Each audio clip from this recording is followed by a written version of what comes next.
ओम सहना भवतु सहनौ पुनक्तु सह वीर्यं करवावहै तेजस्विनावधीतमस्तु मा विद्विषावहै। ओम शांति शांति शांति। श्रुति स्मृति पुराणानाम् आलयं करुणालयं नमामि भगवत्पादं शंकरं लोकशंकरं शंकरं शंकराचार्यं केशवं बादरायणं सूत्रभाष्यकृतौ वन्दे भगवन्तो पुनः पुनः। ईश्वरो गुरुरात्मेति मूर्तिभेदविभागिने व्योमवद्व्याप्तदेहाय दक्षिणामूर्तये नमः। ओम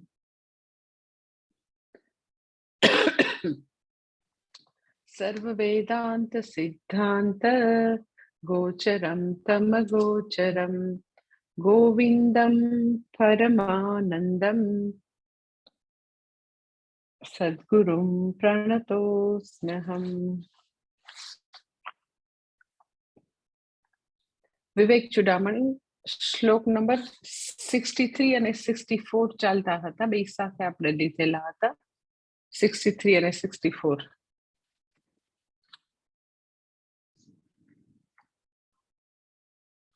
સત્યમુક્તમ ત્વયા વિદ્વન નિપુણોસી વિચારિણે અહમાદિ વિકારાસ્તે તદ્ભાવોયમપ્યુનો સર્વેનાનુભૂયન્તે યસ્વયં નાનુભૂયતે તમાત્માनं વેદિતારં વિદ્ધિ બુદ્ધ્યા સુસૂક્ષ્મયા.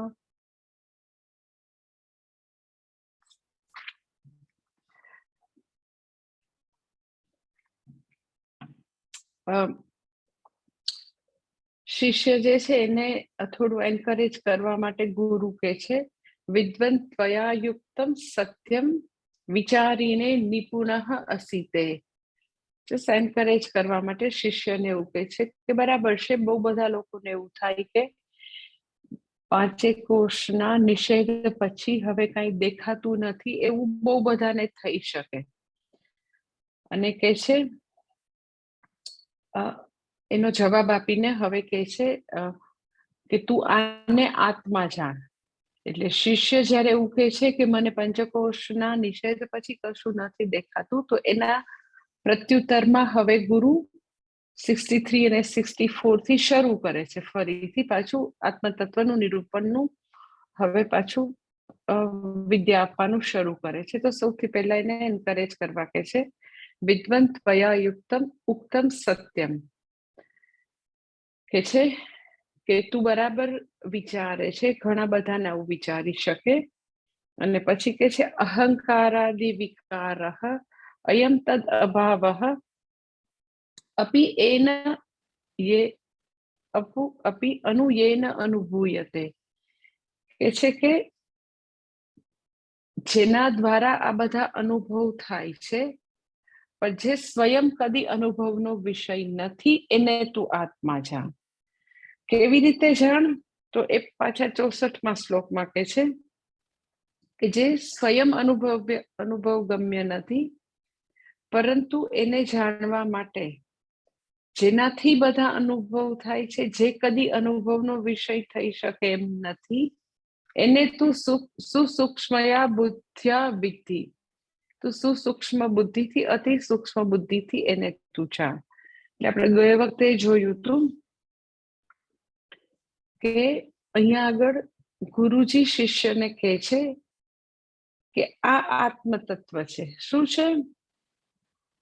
તો કે જે પંચ પ્રમાણને વાપરે છે, જે પ્રત્યક્ષ પ્રમાણને પણ પ્રત્યક્ષ એટલે આપણી ઇન્દ્રિયો દ્વારા જે ગમ્ય છે પ્રત્યક્ષ પ્રમાણ છે. પ્રત્યક્ષ પ્રમાણ જે છે એ મૂળ પ્રમાણ છે, એની ઉપર બાકીના પ્રમાણો છે. અનુમાન પ્રત્યક્ષ ઉપર આધારિત, પછી અર્થાપત્તિ, મોર ધેન 2 સ્ટેપ્સ ઇન્ફરન્સ, એ પણ તો કે પ્રત્યક્ષ ઉપર જ આધારિત. પછી જ્યારે દ્રષ્ટાંત આપીએ તો પણ માણસે જોયેલું છે એ આપણે દ્રષ્ટાંત આપી શકીએ. જોયેલું, સાંભળેલું, અનુભવેલું ન હોય તો તમે એનું કેવી રીતે એક્ઝામ્પલ આપો? એટલે પ્રત્યક્ષ પ્રમાણ છે એ મૂળભૂત પ્રમાણ છે, મુખ્ય પ્રમાણ છે, એની ઉપર બધા પ્રમાણ આધારિત છે. પણ એ બધા પ્રમાણને ઓપરેટ કોણ કરે છે? આંખ, કાન, નાક, ત્વચા, બુદ્ધિથી અનુમાન કરીએ, મોર ધેન 2 સ્ટેપ્સ અનુમાન કરીએ, એ બધું કરનાર કોણ છે? તો કે આ બધા પ્રમાણોથી જે વસ્તુનું જ્ઞાન થાય, ભાવનું જ્ઞાન થાય કે વસ્તુ નથી એનું જ્ઞાન થાય, એ બધું જ્ઞાન જેને થાય છે, જેને માટે આ બધું વસ્તુ તો કે જ્ઞેય છે, જે બધાનો દ્રષ્ટા છે, જ્ઞાતા છે, એ આત્મા છે. આત્માને વસ્તુ છે એની પણ ખબર પડે છે. અને પાંચમું પ્રમાણ અનુપલબ્ધિ પ્રમાણ, એમાં વસ્તુની ગેરહાજરીને પણ આપણે જાણીએ છીએ, હાજરીને પણ જાણીએ છીએ. એટલે કદી ક્યાંય બી તદ્દન અભાવ વાળું એટલા કઈ હોય જ ન શકે, શૂન્ય. કારણ કે એ અભાવને પણ જોનાર વ્યક્તિ તો હંમેશા હાજર જ છે. એટલે જગતમાં શૂન્ય કે તદ્દન અભાવાત્મક એવું ક્યારેય સિદ્ધ કરી શકાય નહીં. જગત જે છે શૂન્ય છે, સદંતર અભાવ છે, તો સદંતર અભાવનો જોનાર તો બેઠો છે ને. અર્થાત હું ભાવને પણ જાણું છું, અભાવને પણ જાણું છું. પંચ પ્રમાણમાં ભાવ અભાવ બધું આવી જાય. એટલે મેં ગઈ વખતે તમને એક્ઝામ્પલ આપ્યું હતું કે મારા હાથમાં ફૂલ છે એ પણ હું જાણું છું. ફૂલ હું નીચે મૂકી દઉં ને પછી તો એ અભાવ નથી અત્યારે હાથમાં, હાથમાં ફૂલ નથી, બીજે ક્યાંક તો છે, તો એને પણ હું જાણું છું. એટલે પંચ પ્રમાણને ઓપરેટ જે કરે છે એની વાત કરે છે. જ્યારે કે જગતના બધા લોકો પંચ પ્રમાણમાં જ જે વસ્તુ સિદ્ધ થાય છે એમાં જ બધા હોય છે. જ્યારે બી સોકોલ કંઈક સ્પિરિચ્યુઆલિટી ની વાત કરે, આવી કંઈક ફિલોસોફીની મનગઢત પોતાની વાત કરે, તો એ બધાની વસ્તુઓ પંચ પ્રમાણ સુધી જ સીમિત હોય છે. સમજાય છે? પ્રત્યક્ષ, અનુમાન, અનુપલબ્ધિ, દ્રષ્ટાંત, અનુપલબ્ધિ, અનુમાન, અર્થાપત્તિ, એની અંદર જ લોકો રમતા હોય છે. વેદાંત કે તત્વજ્ઞાન શું છે? તો કે પાંચે પાંચ પ્રમાણને જે ઓપરેટ કરે છે એના સ્વરૂપની વાત કરે છે. એટલે હું ને આત્માને, મને એ ભાવ બી ખબર છે, અભાવ બી ખબર છે. એટલે કે છે કે અહંકારાદિ વિકારો અને એના અભાવને જે જાણે છે. અહંકારાદિ વિકાર અયમ તદ અભાવ અપી યેન અનુભૂયતે સ્વયં ન અનુભૂયતે. એ બધા પંચ પ્રમાણ દ્વારા બધી વસ્તુઓને જાણે છે, બધી વસ્તુઓ ન હોય તો એને બી જાણે છે, એના દ્વારા બધા અનુભવ થાય છે. અહંકારાદિ વિકાર અયમ, એ બધા જે કાંઈ અહંકાર વગેરે વિકારો ને પણ જાણે છે, એના અભાવને પણ જાણે છે. એ પોતે એના દ્વારા બધા અનુભવ થાય છે, પરંતુ એનો અનુભવ એ કદી સ્વયં અનુભવ ગમ્ય નથી. હું પોતે અનુભવ ગમ્ય કોને થાવ? હજી કોઈક બીજો હું મારી ઉપર છે, બીજો કોઈ આત્મા છે, સુપ્રીમ આત્મા, એવું થોડી છે. એટલે ગઈ વખતે આપણે ત્યાં આગળ ચર્ચા પૂરી કરી હતી કે જ્યારે બી જે બી આવા આધ્યાત્મિકતાના નામે જે લોકો બી આવી એમ જ બધી ફૂલીસ વાતો કરતા હોય છે, મૂર્ખામી જેવી વાતો, કે મને આત્માનો અનુભવ થયો. આત્મા એટલે હું ને હુંનો અનુભવ થયો. કેવી રીતે? તો કે હું ધ્યાનમાં બેઠી એટલે, અને ધ્યાનમાં મને પછી મારી નજર સામે મને આવું તેજપુંજ દેખાણો, ઝળહળતા સૂર્ય જેવું દેખાણું, બધે ચૈતન્યનો ફુવારો દેખાણો. તો જેવું તમે એવું કહો એટલે ત્રિપુટી આવી જાય કે એક વ્યક્તિ જોનાર છે, એ કંઈક એ દ્રશ્ય જોઈ રહી છે અને એ બંનેને કનેક્ટ કરનાર જે કાર્ય છે કે એક દ્રષ્ટા છે, એક દ્રશ્ય છે અને એ ક્રિયાથી બંને કનેક્ટ થાય છે. તો એ ત્રિપુટી આવે એટલે એનો અર્થ એમ કે એ તમે એને કેવી રીતે આત્મા કહી શકો. હું જ્યારે એમ કહું કે મને આઈધર આંખથી દેખાણું, કાનથી સંભળાણું, મનથી મને એની અનુભૂતિ થઈ, એટલે એ લોકો અનુભૂતિ શબ્દ બી બહુ વાપરતા હોય. મને અનુભવ થયો, મને એ દિવસે આ સમયે આ સ્થાનમાં મને સાક્ષાત્કાર આત્મા દેખાણો, મને આવો ચૈતન્યનો અનુભવ થયો. તો એમાંય અનુભવની પ્રક્રિયા, અનુભવનું કોઈક એવું કઈ બી વસ્તુ અને અનુભવિતા, ફરીથી ત્રિપુટી આવી. એટલે એવા તમે ઘણા લોકો એવા એ લોકો જેને મહાપુરુષો ને મહાન કહેતા હોય એના જીવનમાં તમે આવું બધું સાંભળ્યું હશે કે એને ફલાણા વૃક્ષની નીચે આટલા વાગે આ સમયે પૂર્ણિમાની દિવસે ફલાણા ઢીકણી જગ્યાએ એને પછી આત્મા દેખાણો, એને આત્મ સાક્ષાત્કાર થયો, એને પછી હુંનો અનુભવ થયો. એટલે અહીંયા આગળ એ છે કે હુંથી બધા અનુભવ થાય છે, હુંનો સ્વયં અનુભવ કદી થઈ શકે નહીં. તમે એમ કે મને હુંનો અનુભવ થયો, તો કોને થયો? હુંનો અનુભવ કોને થયો? તો એવો બીજો હું ક્યાંથી લેવા જાઉં? પછી એ વસ્તુ જે છે એમાં એવો અનવસ્થા દોષ આવે કે તો એને પછી જાણનાર બીજો કોઈ સુપ્રીમ આત્મા, પછી સુપ્રીમ આત્મા, અનવસ્થા દોષ કહેવાય એને. એટલે આવું જગતમાં ખૂબ જ આવું તિક્કડમ ચાલ્યા કરે, આવી ફૂલી સ્ટુપિડ વાતો ચાલ્યા જ કરે કે મને આત્માનો અનુભવ થયો, આત્મા દેખાયો. આત્મા કદી અનુભવનો વિષય નથી, એનાથી બધા અનુભવો થાય છે. સ્વયં તમે એમ કે મને આત્માનો અનુભવ થયો, પણ કોને થાય? હુંનો અનુભવ કોને થાય? એટલે એટલી બધી ઇલોજિકલ વાત કરે અને લોકો એ બધું સોલ્વ કરવા માટે એમ જ વિચાર્યા વિના બધું ગળવા માટે જાણે કે બધા લોકો રેડી જ હોય આ જમાનામાં. એટલે બધા લોકોને ધ્યાનમાં બેસી જવું બહુ જ ગમે, કારણ કે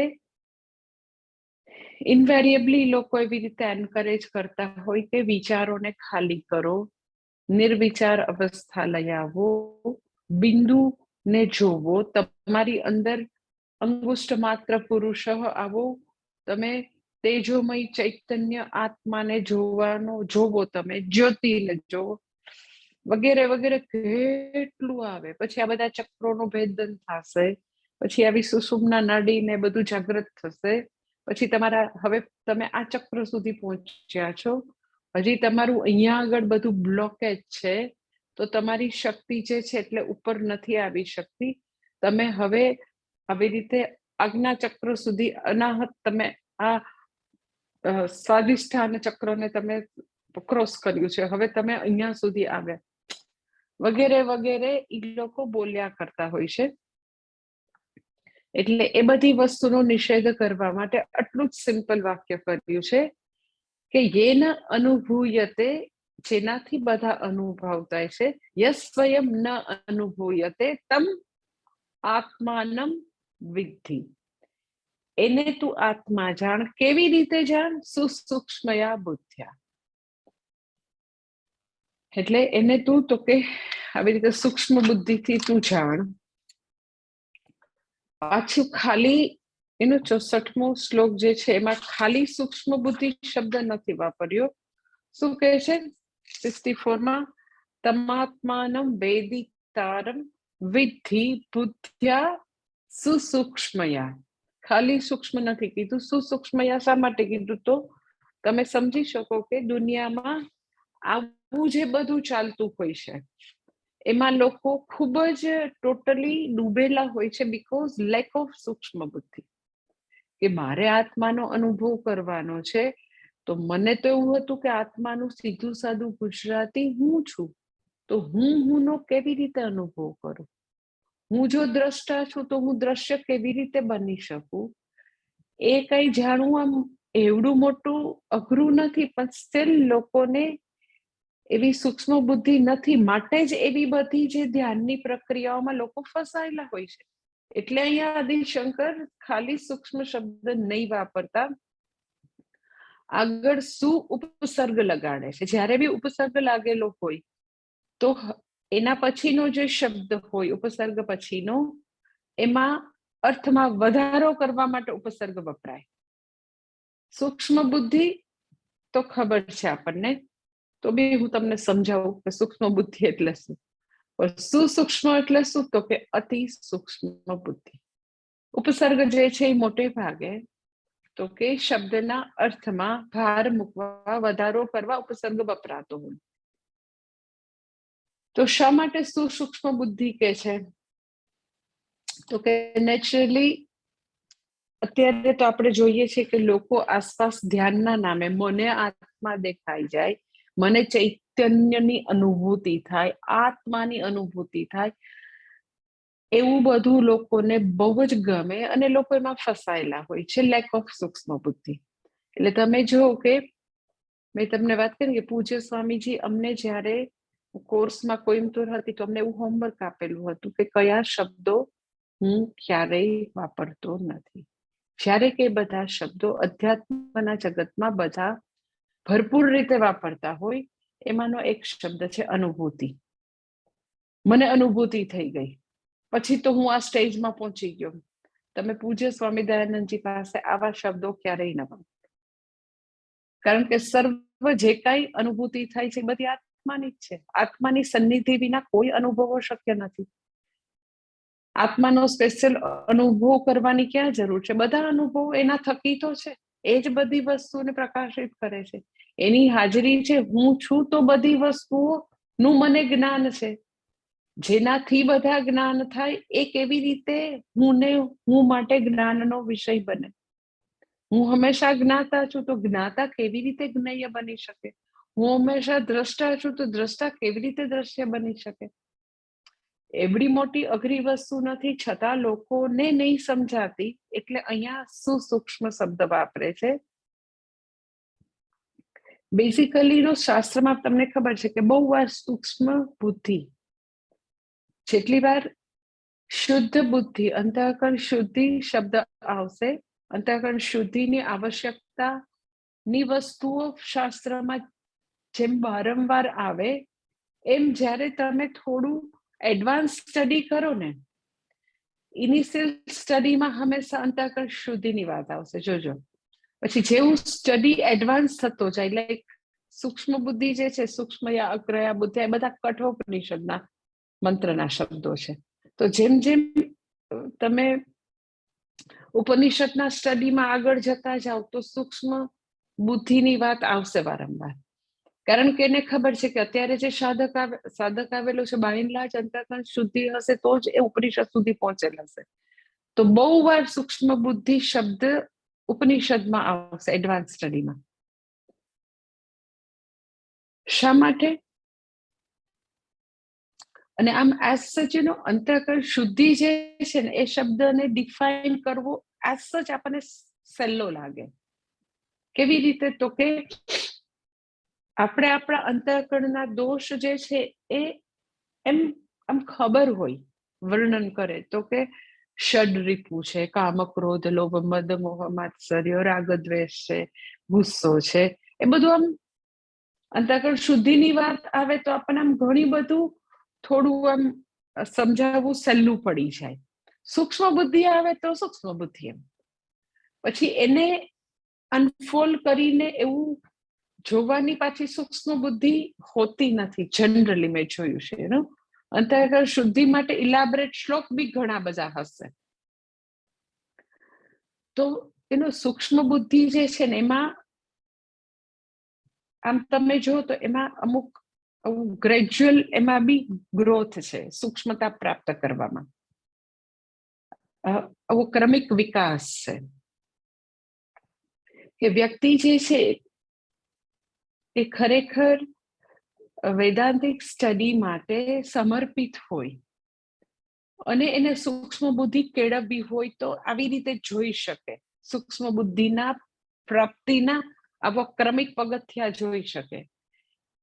કે સૌથી પહેલું મને એવું લાગે કે સૂક્ષ્મ બુદ્ધિ જે છે એ આટલી બધી અંતઃકરણ શુદ્ધિની વાત કરે, પણ ખરેખર મારામાં કેટલીક હજી અશુદ્ધિ છે એ જોવા માટે સૂક્ષ્મતા જોઈએ. અંતઃકરણ શુદ્ધિની વાત કરી, બરાબર? તો એ શુદ્ધિની વાત બધી આમ ગ્લાસ ઓવર થઈ જતી હોય છે. લોકો એને ડિટેલમાં ખૂબ જ એવું ધીરજપૂર્વક પોતાની જાતને જોઈ નથી શકતા. વેન ઇટ કમ્સ ટુ અવરસેલ્સ ત્યારે ગ્લાસ ઓવર કરવાનું બહુ થાય. એટલે બીજાના દોષ બારીકાઈથી જોઈ શકાય છે. સૂક્ષ્મતા એટલે શું? સૌથી પહેલું લેવલ કે સ્વના દોષો શું આપણે બારીકાઈથી જોઈ શકીએ છીએ? પોતાની જાતને કોઈ પણ પ્રકારે નીચી પાડ્યા વિના, જે ગીતાજીના 6થા અધ્યાયમાં છે ને, ન આત્માનમ અવસાદયે, પોતાને ખૂબ જ એમ કે નીચી પાડ્યા વિના પોતાની જાતને ઓબ્જેક્ટિવલી પોતાના દોષ જોઈ શકાય છે. That is first level of સૂક્ષ્મતા. એટલે મને મારું ઓબ્ઝર્વેશન છે કે એ બહુ જ નિડરતાનું કામ છે કે હા, મારામાં તમસ છે, હા, મારામાં એકદમ જ સ્વાર્થ વૃત્તિ છે, મારામાં તો કે એવા પ્રકારે શબ્દોથી આવી રીતે મેન્યુપ્યુલેશન કરવાની મારામાં ઘણી બધી એવી ટેન્ડન્સી છે. એટલે પોતાની એવી બધી ગલત ટેન્ડન્સી, બધી નથી બરાબર વસ્તુને બારીકાઈથી જોવી, દેટ ઇઝ ફર્સ્ટ લેવલની સૂક્ષ્મતા. શા માટે એ સૂક્ષ્મતા કેળવવી જોઈએ? તો કે અંતઃકરણ શુદ્ધિની વાત કરીએ, પણ અશુદ્ધિને જોવા માટે જો એ સૂક્ષ્મતા નથી અને ઓબ્જેક્ટિવલી એ જોઈ અને એ દૂર ન કરીએ તો ક્યાંથી અધ્યાત્મમાં પ્રગતિ થવાની છે? એટલે ધીસ ઇઝ માય ઓબ્ઝર્વેશન કે લોકો ઘણી બધી શાસ્ત્રની ડાઈ વાતો કરે, ઘણું બધું શ્રવણ કરે, ઘણું બધું સિન્સિયરલી ભણવાનો પણ પ્રયત્ન કરે, પણ એટલો જ પ્રયત્ન પોતાના દોષ જોવા માટે ખૂબ જ નિડરતાથી અને ખૂબ જ બાયસ થયા વિના, કોઈ નેગેટિવિટી ડેવલપ કર્યા વિના ઓબ્જેક્ટિવલી જોવું પડે. જેમ ઘરમાં કચરો છે તો આપણે કઈ થોડાને બાયસ થઈ જાય, આપણે છે કચરો તો હવે સફાઈ કરવાની છે, એમ પોતાના દોષો જોવા માટે બહુ સૂક્ષ્મતા જોઈએ. બીજાના દોષ બહુ જ સહજતાથી દેખાય. બીજાના દોષ, મને એવું લાગે, બીજાના દોષ જોવામાં જ કદાચ આપણું બધું લાઈફનું ઘણો બધો સમય, શક્તિ બીજે બધે જોવામાં બહુ જ હોય છે. એમાંનો અમુક પર્સન્ટેજ જો આપણી તરફ ડાયવર્ટ કરીએ તો ધેટ ઇઝ ફર્સ્ટ લેવલ સૂક્ષ્મતા. એટલે મોટે ભાગે પરાંચી ખાની એવું એક્સ્ટ્રોવર્ટનેસ હોય છે કે સતત બારે દોષ જોયા કરીએ.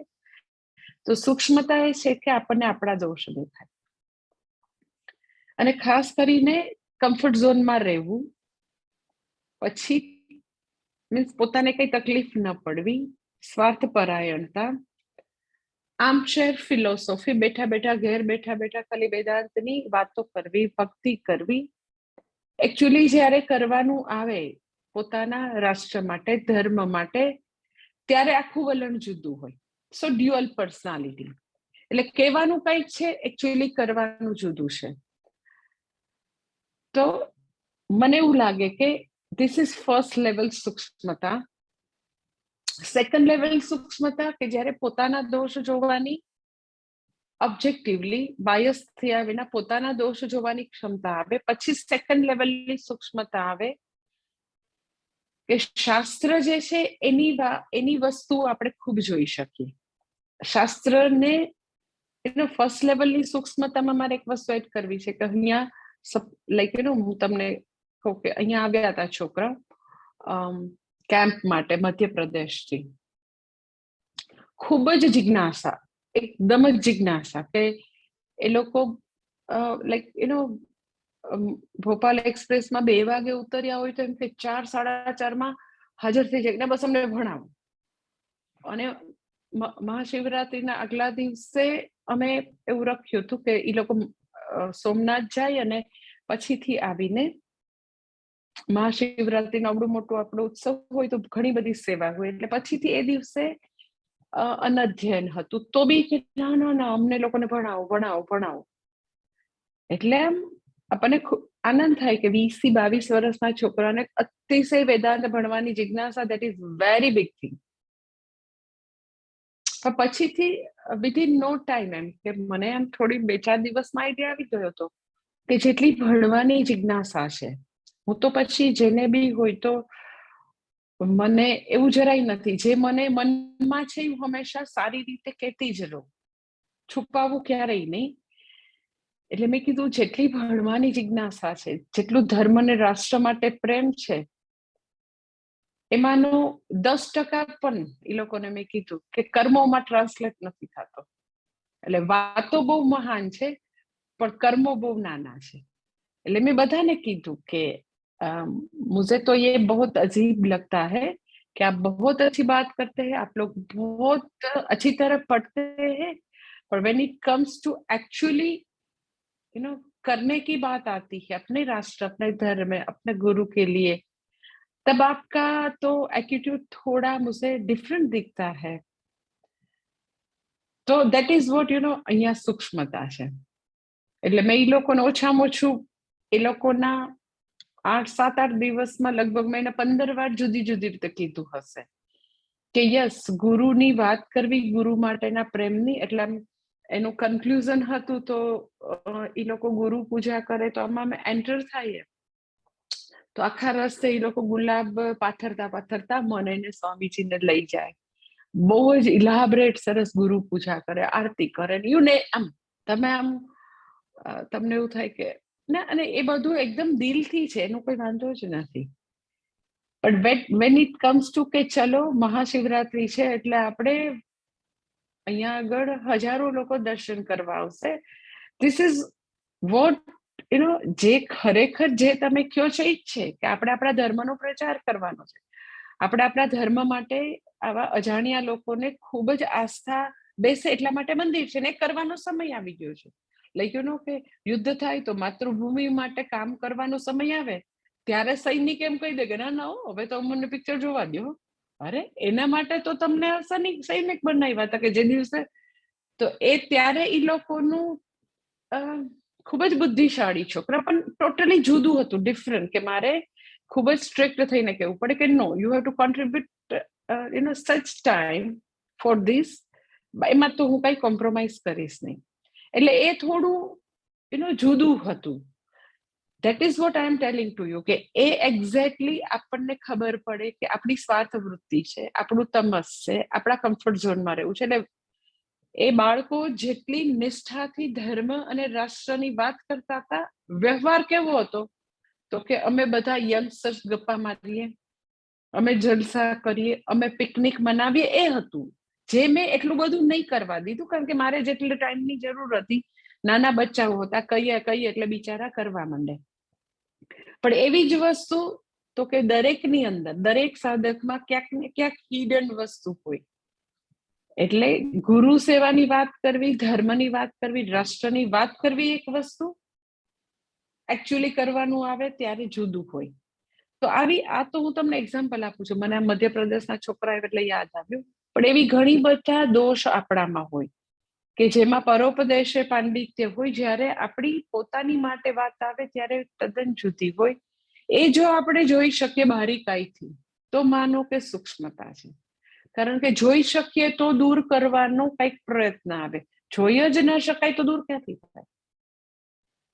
તો અંતઃકરણ સાફ છે. તો મેં તમને કીધું સેકન્ડ લેવલની સૂક્ષ્મતા આવે કે આપણે જ્યારે આપણા ગુરુ પાસે ભણીએ શાસ્ત્ર અને દુનિયામાં ઘણી બધી વસ્તુ તિક્કડમ ચાલતા હોય તો આપણને સૂક્ષ્મતાના અભાવમાં બધું સરખું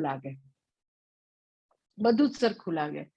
જેટલું બી ગીતાજી ઉપર યુટ્યુબમાં જોઈએ કે પછી તમે મારી પાસે ભણતા હો, જે બી બધું ચાલ્યું આવતું હોય, મને હમણાં એક બેન સુરતથી મળવા આવી હતી, સીધી સાદી ગૃહિણી, ઉત્સાહી ગૃહિણી, હાર્ડલી યુ કેન સે 35 યર્સની હશે, 34-35 યર્સની.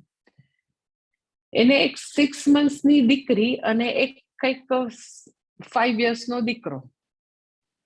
તો એની 6 મહિનાની દીકરીને મૂકીને મને કે હું તો કે ભગવદ્ ગીતાનું ખૂબ જ કામ કરું અને મારે આખા ભારતમાં કામ કરવું છે. એકદમ ઉત્સાહી, એકદમ, અને આમ જેન્યુઅન પર્સન.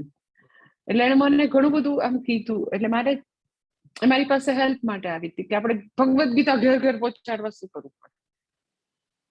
એટલે બધું સાંભળીને મેં કીધું પેલા 6 મહિનાની છોકરીને સંભાળાય, એ ભગવદ્ ગીતા ઘેર ઘેર પહોંચાડી કહેવાય. બીજું 6 મહિનાનું બેબીને મૂકીને કોઈ ઘર બાળીને તીરથ કરવાનું કઈ શાસ્ત્રમાં લખેલું નથી. અને ઇફ એટ ઓલ તમારે કરવું તો તમારે 6 મંથ્સનું બેબીને પૃથ્વી ઉપર લાવવાની જરૂર નહોતી. એ તો પછી મેં એને બધું કીધું. She doesn't like all this thing. પણ મને તો 6 મહિનાનું છોકરાની એટલી દયા આવે એટલે મેં એને તો જે સાચું હતું કીધું. મેં કીધું ના, પહેલો તો ધર્મ ઈ છે. આપણે બીજાને ઉપદેશ આપવા જાય, પણ આપણે આપણું કર્તવ્ય કર્મમાં નિષ્ઠ છીએ તો બીજાનો ઉપદેશ અપાય. પછી મેં એને બીજો સૌથી અગત્યનો સવાલ પૂછ્યો કે અચ્છા, બધે ગીતા તું ભણાવવા જાય છે, સુરત ના ને તે ને બધા કોમ્યુનિટીમાં ને બધા ગ્રુપ હશે,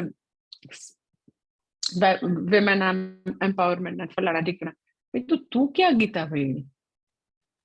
તો કે ના એમાં જ હું બધું વાંચ્યા કરું ને. કેટલું બધું યુટ્યુબમાં હોય કે બધું સાંભળીને હું કરું છું. એટલે સૂક્ષ્મતા સેકન્ડ લેવલની એ છે કે લોકોને એવી ખબર નથી પડતી કે કોણ સંપ્રદાયવિદ ગુરુ છે, કોની પાસે ભણવું જોઈએ. બાય એન્ડ લાર્જ લોકોને લગભગ બધું કેવું લાગે તો કે સરખું. એટલે એ લેવલની સૂક્ષ્મતા છે કે હૃદય શુદ્ધ થાય તો આપણને ઘણા બધા એવા લોકો ગીતાના પ્રવચન આપતા હોય, બધું જ સમાન ન લાગે. આપણને ખબર પડે કે કયું શાસ્ત્રની વાત કરે છે, ઓથેન્ટિક છે, કયું બીજું છે. ધેન થર્ડ લેવલની જે છે સૂક્ષ્મતા એ છે કે એનું અત્યાર સુધીમાં જે પંચકોશનું નિરૂપણ થયું, તો એ બી કેવડી મોટી સૂક્ષ્મતા છે, એકદમ હાયર લેવલની સૂક્ષ્મતા. મેં તમને કીધું કે અન્નમય અને મનોમય ને એમાં હજી આપણને એટલી સૂક્ષ્મતા રહે કે હા, હું અન્નમય નથી, હું મનોમયમાં બી તકલીફ થાય. પણ વિજ્ઞાનમય, આનંદમય, એમાં તો એટલી બધી સૂક્ષ્મતાની જરૂર પડે. કારણ કે જે કર્મો કરીએ આપણે, તો એ બધા કર્મો ખરેખર હું કરું છું એમાંથી એ વિજ્ઞાનમય અને આનંદમયથી મારી જાતને છૂટી પાડવી, એ કેટલી બધી સૂક્ષ્મતા છે.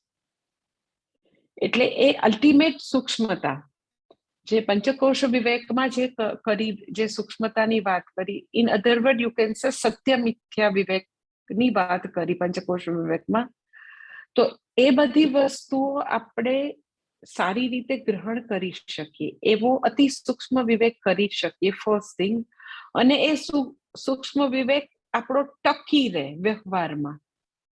એ ક્યારે થાય તો કે આગળની સૂક્ષ્મતા આવે તો. એટલે આમ સૂક્ષ્મતા તમે જો ગ્રેજ્યુઅલ પ્રોગ્રેસ છે, અધરવાઇઝ બધું સરખું લાગે, બહુ બધો તફાવત ફરક ન પડે. જેમ જેમ હૃદય શુદ્ધ થતું જાય એમ સૂક્ષ્મતાનું લેવલ વધે. અને હૃદય શુદ્ધ કરવા માટે પ્રમાણિકતા જોઈએ કે પોતાના દોષ જે છે એ પ્રમાણિકતાથી એકદમ સ્વીકારવા પડે કે આપણે હજી બી સેલ્ફિશનેસમાંથી, તમસમાંથી, કમ્ફર્ટ ઝોનમાંથી બહાર નથી આવી શકતા. એ સ્વીકારવું પડે તો તમે કામ કરી શકો. અને તો અલ્ટિમેટ સૂક્ષ્મતા માટે જે વિજ્ઞાનમય અને આનંદમય જે છે હું છું, પણ હું એ નથી. આ બધું જે છે આનંદમય છે, પ્રાણમય છે, એ હું છું, પણ હું આમાંની એકય વસ્તુ નથી. એ જોવા માટે અતિ સૂક્ષ્મતા, સુસૂક્ષ્મ બુદ્ધિની જરૂર પડે. આટલું પ્રતિપાદિત કરીને સુસૂક્ષ્મ બુદ્ધિની જરૂર પડે એવું કહીને હવે ગુરુજી આત્મતત્વનું આગળ નિરૂપણ કરે છે. શ્લોક નંબર 65.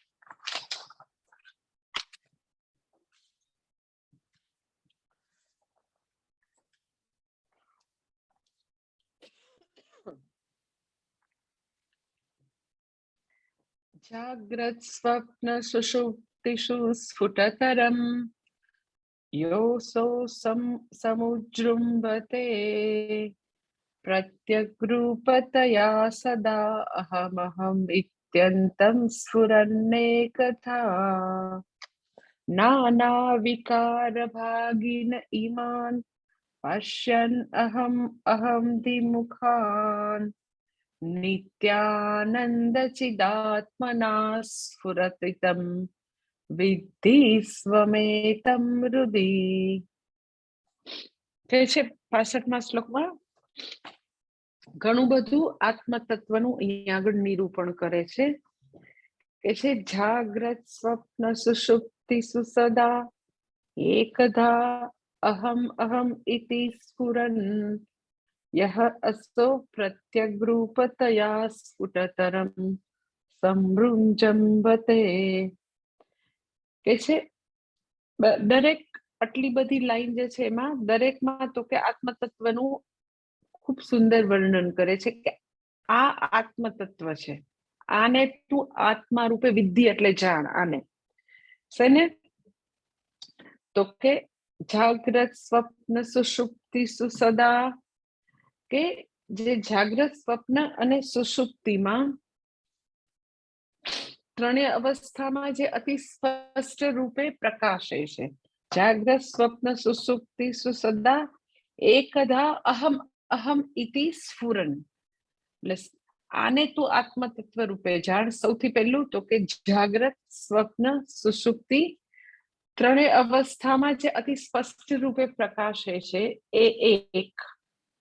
સેકન્ડ કે છે અહમ અહમ ઇતિ સ્ફુરન યહ, કે જે અંતરાત્મામાં હું રૂપે અંતઃકરણમાં સદા જેનું સ્ફુરણ થાય છે.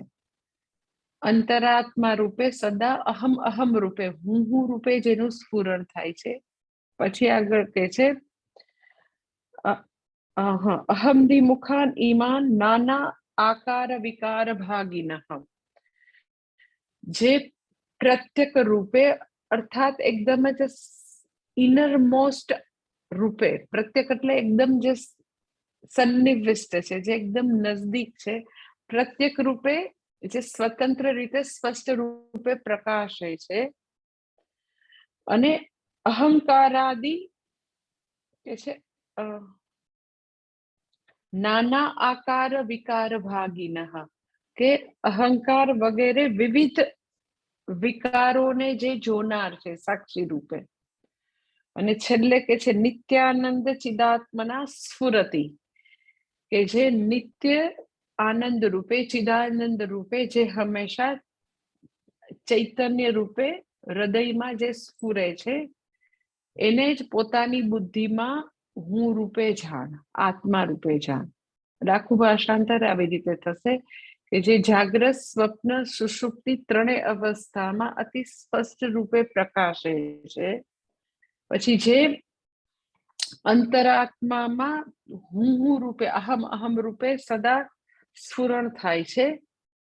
ત્રીજું કે છે પ્રત્યેક રૂપે સ્પષ્ટ રીતે જે પ્રત્યેક રૂપે ઇનરમોસ્ટ આત્મા રૂપે સ્પષ્ટપણે પ્રકાશિત થાય છે. અને જે જુદા જુદા અહંકાર વગેરે વિવિધ વિકારોનો જે જોનાર છે, સાક્ષી રૂપે જે જોવે છે, જે ચિદાત્મા નિત્યાનંદ રૂપે ચૈતન્ય રૂપે હૃદયમાં જે સ્ફુરે છે એને તું તો કે પોતાની બુદ્ધિમાં હું રૂપે જાણ. સૌથી પહેલું કે છે અહીંયા આગળ કે જાગ્રત સ્વપ્ન સુષુપ્તિ બધી અવસ્થામાં એ પ્રકાશે છે. અહીંયા કે છે અહમ અહમ અહમ રૂપે પ્રકાશે છે જે હંમેશા. તો બ્રહ્મસૂત્રના ભાષ્યમાં એવી રીતે છે કે આ જગતમાં બે જ પદાર્થ છે, એક અહમ અને ઇદમ, બે જ વસ્તુ છે. અહમ એટલે હું, ઇદમ એટલે આ. અહમ અને ઇદમ આ જગતમાં બે જ પદાર્થ છે, અહમ અને ઇદમ. એટલે આ સૌથી પહેલી વસ્તુ કે હું જે છે એ કદી ઈદમ નો વિષય આ રૂપે ક્યારેય નહીં હોય.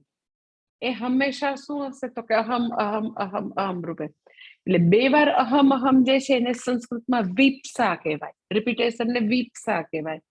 તો વિપ્સા શા માટે છે તો કે એવું આપણને સૌથી પહેલા એવું ભારપૂર્વક બતાવવા માટે કે અહમ કદી ઈદમનો વિષય બની જ ન શકે. હું એ ક્યારેય ઈદમ બની જાય, મને એ દેખાય, એ દ્રશ્ય બની જાય, ઈદમ બની જાય, આ બની જાય, એવું ક્યારેય નહીં થાય. એવું ભારપૂર્વક બતાવવા માટે બે વાર અહમ અહમ છે. વિપ્સા એને માટે છે, રિપીટેશન. કાયમ માટે તો કે અહમ અહમ જ રહેશે, ઈદમ ઈદમ જ રહેશે. અહમ કદી ઓબ્જેક્ટ બની જશે કોઈ પણ અવસ્થામાં, ત્રણ અવસ્થામાં અહમ ઈદમ બની જાય એવું બનવાનું નથી. દુનિયામાં બે જ પદાર્થ છે, ઈદમ ઈદમ જ રહેશે, અહમ અહમ જ રહેશે. હું જ હોઈશ, ઈદમ પદાર્થો ઈદમ તરીકે જ રહેશે. અને ત્રણેય અવસ્થાઓમાં, એ ચાહે જાગ્રત અવસ્થા છે, સ્વપ્ન અવસ્થા છે, સુષુપ્તિ અવસ્થા છે, આપણને એમ થાય એટલે સુષુપ્તિ અવસ્થા જે છે એની કેમ વાત કરી તો કે જાગ્રતમાં હું જ છું, હું કઈ ઈદમ ન બની જાઉં. હું માટે કદી હું જ્ઞાતા છો તું જ્ઞાતા જ રહું, હું જ્ઞેય પદાર્થ ન બની જાઉં જાગ્રતમાં. સ્વપ્નમાં પણ હું સ્વપ્ન જોનાર છું. તો સ્વપ્ન જોનાર વ્યક્તિ જોવાયેલી વસ્તુ ન બની શકે. જોનાર તો કે જોનારને જોવે એવું ન થાય. મને હું દેખાવ સ્વપ્નમાં એવું ન થાય.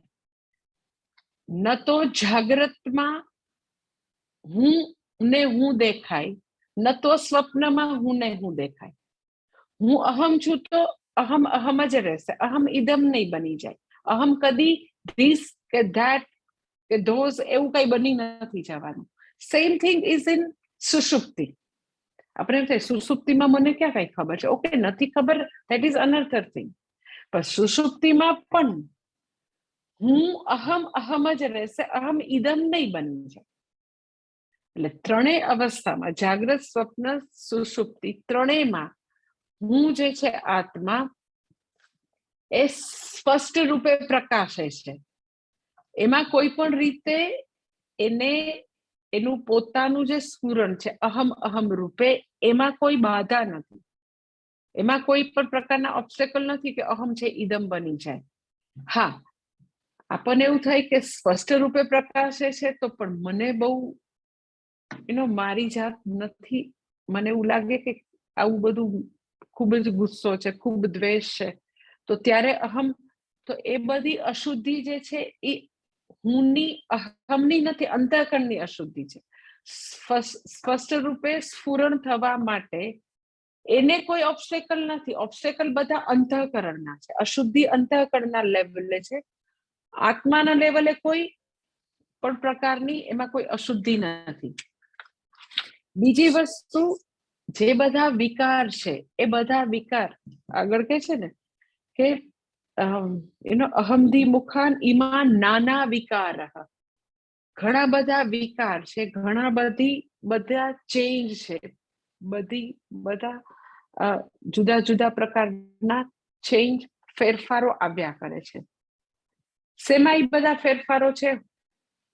હુંમાં છે, આત્મતત્વમાં ફેરફારો છે, તો કે ના અહંકારના લેવલે ફેરફાર છે. જેમ અશુદ્ધિ જે છે એ તો કે અંતઃકરણના લેવલે છે, મનની અશુદ્ધિ છે, આત્માની નથી. એમ બધા પરિવર્તનોની પ્રક્રિયા આત્માના લેવલે થતી નથી, પરંતુ અહંકારના લેવલે. કેવી રીતે? તો કે જે અત્યારે બોલનાર છે એ થોડા વખતમાં સાંભળનાર થઈ જશે. સાંભળનાર જે છે એ થોડા વખતમાં ચાલનાર થઈ જાય. ચાલનાર થોડા વખતમાં ખાનાર થઈ જાય. ખાનાર છે એ તો કે સૂઈ જનાર થઈ જાય. પછી તો કે સ્વપ્ન જોનાર થઈ જાય. પછી તો કે સુષુપ્તિ નો અનુભવ કરનાર થઈ જાય. તો જે પરિવર્તનો છે કે અત્યારે જે વ્યક્તિ ખાનાર છે એ જોનાર થઈ જાય, જોનાર છે એ સાંભળનાર થઈ જાય. આવા બધા પરિવર્તનો જે છે, વિકારો છે, નાના વિકાર એટલે વિવિધ વિકારો, નાના એટલે વિવિધ, જુદા જુદા વિકારો, આવા વિકારો. તો એ વિકારો અજ્ઞાન અવસ્થામાં આપણે અહંકારના બધા વિકારો, બધા પરિવર્તનો આપણે આત્મા ઉપર આરોપિત કરીએ છીએ. પણ આત્મામાં આવા કોઈ પણ પ્રકારના વિકાર નથી. જે બદલાતો રહે છે, અહીંયા આગળ આત્મ તત્વનું નિરૂપણ કરે છે કે જે સતત બદલાય છે એ આત્મ તત્વ નથી. જે બદલાતું રહે છે એ અનાત્મા છે, અહંકાર છે, એમાં બધા પરિવર્તનો છે. આત્મ તત્વ હંમેશા તો કે નિર્વિકાર છે, એમાં કોઈ પણ પ્રકારના પરિવર્તન નથી. સાથે સાથે આગળ કે છે કે એવા જ બધા પરિવર્તનો તો કે એનો કાર્યકારણ સંઘાતમાં જુદા જુદા પરિવર્તન આવશે. કે લાઈક સ્થૂલ શરીરના પરિવર્તન હશે, ઇન્દ્રિયોમાં પરિવર્તન હશે, મનના બધા વિકાર હશે. આત્મા જે છે એ બધામાં સાક્ષી રૂપે છે. જે કે છે અહમધી મુખાન, અહમધી મુખાન અર્થાત આત્મા હંમેશા આ બધા પરિવર્તનનો સાક્ષી છે, જ્ઞેય છે, દ્રષ્ટા છે. એટલે એ અનાત્માના લેવલે, કાર્યકરણ સંઘાતના લેવલે, શરીર મન બુદ્ધિના લેવલે જુદા જુદા જેવી જેવી વસ્તુ એવા પરિવર્તનો હશે. શરીરમાં તો કે આવો ષડભાવ વિકાર હશે, મનમાં તો કે બધી વૃત્તિઓ, બધા વિચારો, ભાવોના વિકાર આવશે. પછી તો કે પ્રાણમાં પણ વિકાર આવે, વ્યક્તિ સાજી માંદી થાય, બધા પ્રાણના વિકારો છે, મનના વિકારો છે, શરીરના વિકારો છે. આત્મા એ બધામાં જ્ઞેય છે. સાથે સાથે આ બધા નાના વિકાર જે છે એમાં એ સાક્ષી રૂપે તો છે જ છે, સાથે સાથે એ બધા વિકારોને પ્રકાશિત કરનાર, સત્તા સ્ફૂર્તિ આપનાર, સમગ્ર બાહ્ય જગતના ફેરફારોનું હોવા પણ તો કે એ આત્મ તત્વને, ચૈતન્યને કારણે છે. અને સાથે સાથે પાછું વળી આત્મ તત્વની કે છે સમુજૃંભતે, એ આ બધાને પ્રકાશિત કરે છે, એ બધાને સત્તા સ્ફૂર્તિ પ્રદાતા આપે છે. એ બધાને પ્રકાશિત કરે, એને કોણ પ્રકાશિત કરે તો કે સમુજૃંભતે, અર્થાત એ પોતે સ્વયં પ્રકાશ રૂપ છે. સમુજૃંભતે એટલે એને કોઈ બાહ્ય પ્રકાશ આવીને પ્રકાશિત કરે એવી એને જરૂર નથી. આપણે ગઈ વખતે જોયું કે આંખ જે છે એ પ્રકાશિત છે તો બધું જગત પ્રકાશિત છે. સૂર્ય જે છે એ ભલે આખા જગતને પ્રકાશિત કરે, પણ મારી આંખ પ્રકાશિત છે તો એ પ્રકાશિત સૂર્ય જે છે એ મારા માટે પ્રકાશિત છે. અધરવાઇઝ એ પ્રકાશિત સૂર્ય જે છે મારા માટે ખાલી સૂર્ય, ગરમ સૂર્ય છે, પ્રકાશિત સૂર્ય નથી અગર મારી આંખમાં રોશની નથી તો આંખની રોશની તો કે એસેને કારણે છે. મને આંખથી જગત પ્રકાશિત છે આંખને કારણે, આંખ પ્રકાશિત છે તો કે આત્માને કારણે, આત્મા પ્રકાશિત છે કારણ કે આત્મા પ્રકાશિત છે, કારણ કે આત્મા સ્વયં પ્રકાશિત છે. સમુજૃંભતે, એને પ્રકાશિત કરવા માટે હવે બીજી કોઈ લાઇટની જરૂર નથી. ધેટ ઇઝ કોલ્ડ સમુજૃંભતે, સમ્યક ઉજૃંભતે, સ્વયં પ્રકાશિત છે, એ સ્વતંત્ર છે, એને કોઈ હવે બાહ્ય કોઈ પરાવલંબી કોઈ બીજા પ્રકાશની આવશ્યકતા નથી. અને પછી આગળ કહે છે, હજી કે છે નિત્યાનંદ ચિદાત્મના, કે એ નિત્યાનંદ સ્વરૂપ, ચિદાનંદ સ્વરૂપ, સ્વરૂપાનંદ, સ્વરૂપાનંદ અર્થાત નિત્ય આનંદ, અર્થાત અહીંયા આગળ વૃત્તિગત આનંદ નથી. આત્મ તત્વ જે છે એ કયું આત્મ તત્વનું સ્વરૂપ શું છે તો કે હું સ્વરૂપ આનંદ, ચિદાનંદ સ્વરૂપ હું છું. તો વૃત્તિ આનંદ શું છે?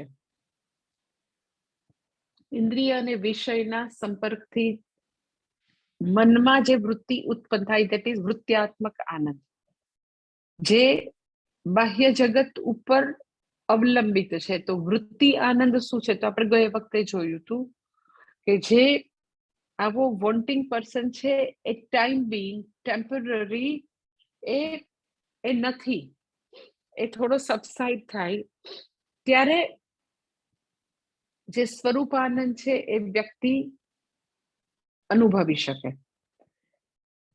તો વૃત્તિગત આનંદ જે છે, આપણને એવું થાય કે વૃત્તિ જે છે એમાં આનંદ છે, તો વૃત્તિમાં આનંદ નથી. સ્વરૂપ આનંદ જે છે એ જ ખાલી એક જ સમગ્ર બ્રહ્માંડમાં એ એક જ આનંદનો સોર્સ છે. ખાલી સવાલ એટલો છે કે વોન્ટિંગ પર્સન થોડો સમય સબસાઇડ થાય તો એ જ જે આનંદનો સોર્સ છે એ વ્યક્તિ અનુભવી શકે. વૃત્તિગત આનંદમાં તો આપણને ખબર છે કે એમાં આવા પ્રકારનું લોકોને એવું લાગે તારતમ્ય છે. આપણને એવું થાય કે વૃત્તિગત આનંદમાં તારતમ્ય જે છે તો શું?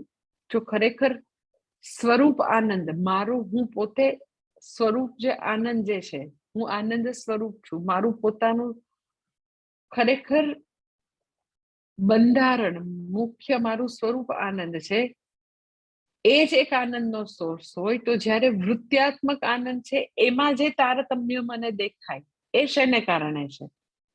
સ્વરૂપ આનંદ પોતે પૂર્ણ હોય તો જ્યારે વિષયોમાંથી આવતો આનંદ જે છે એમાં ખબર છે આપણને તારતમ્ય હોય છે, જે આપણે ગયે વખતે જોયું હતું. પ્રિય મોદ પ્રમોદ એ બધું આપણે જોયું હતું. તો એ તારતમ્ય એમાં વધઘટ જે છે એ ખરેખર તમે પૂછો તો કેવું છે? એનો એક્ઝામ્પલ તમને આપું તો કે સૂર્ય આડે વાદળું આવે ને તો એનું વાદળા ની બે આવી ટેન્ડન્સી હોય. વાદળા મૂવિંગ હોય, ફરતા રહેતા હોય, અને એની પાછી લેયર હોય, એની ડેન્સિટી હોય. ડેન્સિટી પાછી વેરિયેબલ હોય. કોઈ જગ્યાએ ઠીક હોય તો કોઈ વાર વળી પવન આવે એટલે ડેન્સિટીમાં વધઘટ થતી હોય, ઓછા વત્તા લેયર થયા કરે, કારણ કે વાદળા પોતે મૂવિંગ છે. એટલે હવે જ્યારે સૂર્યપ્રકાશ આડે વાદળના આવા લેયર ઓછા વત્તા લેયર આવ્યા કરે, ઓછા વત્તા લેયર આવી રીતે ફર્યા કરતા હોય સૂર્યને આડે, એને કારણે સૂર્યપ્રકાશની આપણને પૃથ્વી ઉપર વધઘટ દેખાય. એકચ્યુઅલી સૂર્યપ્રકાશની વધઘટ નથી. વધઘટ શેને કારણે છે? તો કે વાદળાની ડેન્સિટીને કારણે અને એ મૂવિંગ વાદળાને કારણે આપણને સૂર્યપ્રકાશની વધઘટ થાય. એટલે આપણે ઘણી વાર એમ કે ઓહો વાદળીયો તડકો છે, ઓહો વાદળ આવી ગયા, સારું થયું, જરાક શાંતિ થઈ ગઈ સૂર્યમાં. તો તમને લાગે છે સૂર્યના કિરણોમાં કંઈક એવો ત્યાં રિમોટ કંટ્રોલ છે? એટલે પછી સૂર્ય ભગવાન એમ કે હવે રિમોટ કંટ્રોલ થી થોડોક મારો પ્રકાશ ઓછો કરી નાખો, આ લોકોને હવે બહુ 40 ડિગ્રી સેલ્સિયસ થઈ ગયું, હવે કરી નાખો થોડું 35 ડિગ્રી સેલ્સિયસ. નો, વાદળોને કારણે સૂર્યના પ્રકાશમાં જેમ વધઘટ જણાય એવી જ રીતે આનંદનો સોર્સ હું સ્વરૂપ આનંદ એક જ છે, બીજો કોઈ છે જ નહીં, એબ્સોલ્યુટલી નથી. તો આપણી વૃત્તિઓ જે છે, આપણી માનસિકતા, આપણું અંતઃકરણ, આપણું જે યુ કેન સે સમ એટીટ્યુડ્સ, એટલે સારા અભિગમો હોવા ન હોવા, આ બધું પછી આપણી એ વખતે આવા મૂડ્સના અપ્સ એન્ડ ડાઉન ચાલતા હોય, એ બધા વાદળાઓ છે. એ તો એમ જ છે, સૂર્યની જેમ સ્વરૂપ આનંદ સ્થિર છે, એ વિકારી નથી, એમાં કોઈ પણ પ્રકારનું ક્યારેય પરિવર્તન નથી, ઓછો વધતો નથી થતો. પરંતુ તો કે આવી રીતે અંતઃકરણ ડોળાતું રહેતું હોય, અંતઃકરણમાં આવી રીતે બધી ભાવનાઓના પૂરની વધઘટ થતી હોય, એને કારણે આપણને એ બધા આનંદની વધઘટ જણાય. પરંતુ જ્ઞાનનિષ્ઠ વ્યક્તિને એ બધું નથી અનુભવતું, કારણ કે એ બધાને મિથ્યા રૂપે જોવે છે. એ વાદળાની ડેન્સિટી, વાદળા જે મૂવ થયા કરે, એ બધાને મિથ્યા રૂપે જોવે છે. એ મનના બધા ખેલને એ આવી રીતે મિથ્યા રૂપે જોવે છે કે મનના બધા મિથ્યા છે, એના ખેલ ચાલ્યા કરે છે. એટલે એ જે સૂર્યની જેમ સ્વનો આનંદ છે એમાં એ તો સ્થિત છે. એને માટે કોઈ દિવસ સ્વરૂપ આનંદમાં કઈ વધઘટ નથી. એક જ સોર્સ છે સ્વરૂપ આનંદ. જ્યારે આવી રીતે અજ્ઞાનીને માટે વૃત્યાત્મક આનંદ રૂપે આવે, સાંસારિક બાહ્ય જગતના આનંદ રૂપે આવે, તો એની વધઘટ 100% નથી મળતો. કારણ કે આવા બધા ઓબ્સ્ટેકલ છે. યોગ્ય અભિગમનો અભાવ, પોતાના બધા લાગણીના ઘોડાપૂર છે, બધી વૃત્તિઓની આવી વધઘટ છે, એને કારણે આવું બધું તારતમ્યનું બધું ચાલ્યા કરે. પરંતુ સ્વરૂપ આનંદમાં કોઈ પણ પ્રકારનું ફેરફાર નથી. અવિવેકી વ્યક્તિઓ માટે, અજ્ઞાની માટે તો કે આવું આનંદમાં વધઘટ છે. જ્ઞાન નિષ્ઠા માટે તો કે એ ચિદાનંદ સ્વરૂપ છે, એ આનંદ સ્વરૂપ છે. એ હંમેશા પોતાના સ્વરૂપનો આનંદ જે છે, જે પૂર્ણ છે, એની અંદર એ સ્થિત છે. અને એક શું છે તો કે આનંદો હમ કૃતકૃત્યો હમ, એની અંદર એ સ્થિત છે. એના આનંદને કોઈ પણ પ્રકારનું ગ્રહણ લાગતું નથી. હા, વૃત્યાત્મક આનંદમાં તો કે આવું બધું ગ્રહણ છે. અને એને એ આનંદ પામવા માટે, એની પ્રાપ્તિ માટે એવું નથી કે એ આંખો બંધ કરે તો જ એને આનંદની પ્રાપ્તિ થાય. એની જે સમાધિ જે છે, એ આનંદ જે છે, એ આંખ બંધ હોય કે ખુલ્લી હોય તો પણ એ સદા સમાધિમાં સ્થિત છે. અધરવાઇઝ તો કે બધા જે યોગ વાળા જે બધી વાત કરતા હોય છે, બધું દુનિયામાં ચાલતું હોય, એ લોકો ઇન્વેરિયેબલી એવું કહેતા હોય કે હા, સમાધિમાં બેઠા, આંખો બંધ કરી અને અંતરાત્મામાં ડૂબકી મારી તો મને એ સ્વરૂપ આનંદની પ્રાપ્તિ થઈ. જ્યારે ખરેખર સ્વરૂપ આનંદ એ નથી કે મારે એવી અવસ્થાના ટેકાની જરૂર પડે. જો મારે કઈ ટેકાની જરૂર છે, કોઈ અવસ્થામાં પહોંચવું પડે, આંખો બંધ કરવી પડે, એ ધ્યાનની અવસ્થામાં પહોંચું, તો અગેઇન એ હુંથી અન્યત વૃત્યાત્મક આનંદ છે, જેમાં હંમેશા વધઘટ છે. એટલે સ્વરૂપ આનંદ અને વૃત્યાત્મકમાં મેં તમને વાત કરી તે કે એવા જુદા જુદા છે. કેટલાક વિષય આનંદ હોય, વિષય આનંદ હોય, કોકને આવો યોગનો, પ્રાણાયામનો, બધા જુદા જુદા આનંદ હોય. પણ એ બધા આનંદમાં સ્વરૂપ આનંદ સિવાયના બધા આનંદમાં એવું નિશ્ચિત છે કે હુંથી અન્યત છે, તારતમ્ય છે. મેં તમને કીધું કોઈને વાદળોનું લેયર ઓછું છે, કોઈને વધારે છે, પરંતુ હું કૃતકૃત્ય, હું આનંદ સ્વરૂપ, એ થી હજી એ લોકો દૂર છે. એટલે યોગીઓ ઇન્વેરિયેબલી આવું બધું ચલાવતા હોય કે જ્યાં સુધી નિર્વિચાર અવસ્થા છે, જ્યાં સુધી આંખો બંધ છે, જ્યાં સુધી એ અવસ્થા છે, એવી રીતે ગુરુજીએ શું કર્યું, કંઈક એવી એ લોકોને શું કંઈક કહે છે, એવું કરી દીધું તો એને એ આનંદની અનુભૂતિ છે.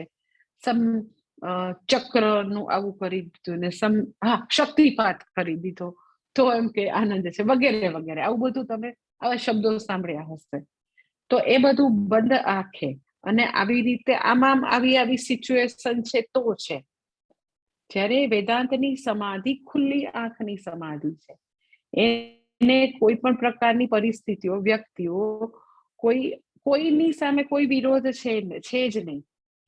કારણ કે એ હું છું. હુંને કોઈ દિવસ કોઈ ગ્રહણ લાગતું નથી. હું તો કે નિત્ય પ્રાપ્ત છું. તો હું ન હોવ એવું ક્યારેય હોવાનું જ નથી. આ લોકોને તો આંખ ખોલે તો પછી સમાધિ જતી રહે, વિચાર આવે તો બી અવસ્થા જતી રહે, તો પછી એ બધું આનંદ જે છે, સહસ્રાધાર આનંદ છે, એ બી જતો રહે. એટલે એ બી એ લોકો જે વાત કરતા હોય છે આવા બધા દુનિયામાં, એ બધું એક મનની અવસ્થાની વાત કરે, સ્વરૂપની વાત નથી કરતા. જ્યારે અહીંયા આગળ આદિશંકર તો કે સ્વરૂપનું, આત્માનું વર્ણન કરે છે કે આ આત્મા છે. હજી વધારે કહે છે આમાં આગળ આદિશંકર, કાલે જોઈ લેશું. ઓમ પૂર્ણમદ પૂર્ણમિદમ પૂર્ણાત પૂર્ણમુદચ્યતે પૂર્ણસ્ય પૂર્ણમાદાય પૂર્ણમેવાવશિષ્યતે. ઓમ શાંતિ શાંતિ શાંતિ. હરિ ઓમ શ્રી ગુરુભ્યો નમઃ. હરિ ઓમ.